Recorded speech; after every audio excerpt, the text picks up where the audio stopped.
Madam Deputy Speaker, we are sorry we did not advise His Excellency the Governor to give more time for the discussion. As honorable members are aware, the general discussion on supplementary estimates is a recent innovation and previously only the Legislative Council was given an opportunity to discuss supplementary estimates. We used then to go straight away to voting on demands.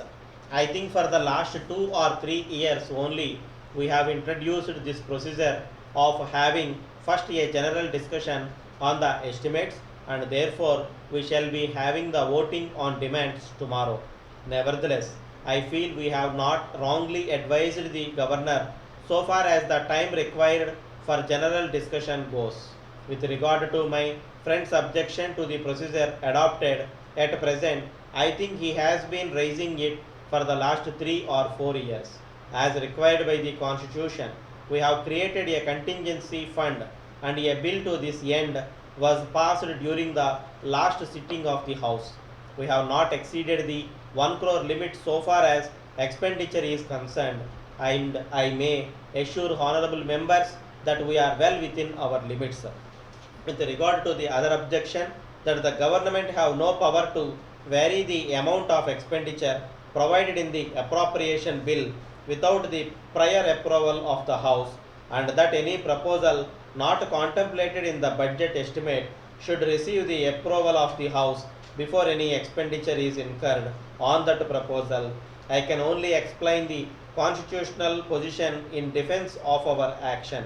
With regard to the first objection, namely, the government should not vary the figures, we should certainly come up to the House for sanction if we want to incur any extra expenditure on schemes not originally contemplated.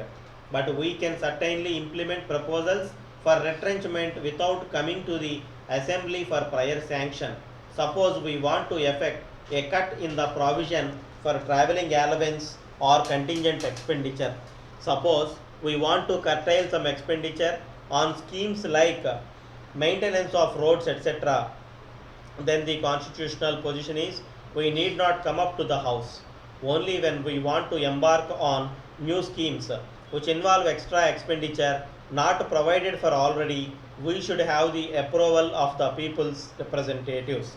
Therefore, some time ago we took up these schemes for examination and these could not be included in the budget estimates presented last, and after careful scrutiny they were included for the consideration of the House during this season. We have had ample time from April to June to examine the schemes in detail, and it is not as if we deliberately omitted them when the estimates were presented last. We have cut down expenditure wherever possible without abandoning the essential schemes, and we have thus effected a saving of 3 crores of rupees. In the circumstances, the criticism levelled in this connection is not of any consequence. About the other objection, namely prior approval of items, I have heard other honourable members also say that there is no use of bringing them now before the House for a sort of post-mortem examination. They contended that such a post-mortem examination was difficult to conduct. Madam, if we look at the items of expenditure contained in the memorandum, we will find that there are many items on which expenditure has been incurred under the authority of old sanction, that is, the sanction given by the House when estimates were presented in February last. For example, 60 lakhs rupees was provided under irrigation in respect of grow more food schemes, and we operate on that sanction. With regard to electricity again, we expect that we may not exceed the sanctioned amount, and if necessary, we may come forward with a supplementary demand sometime in February or March. There is another difficulty also. If we want to bring in supplementary estimates, both the houses must meet and they will have to be in session for 7 or 8 days. The assembly will take at least 3 days and the council may take a little less time. Both the houses have to pass the appropriation bill.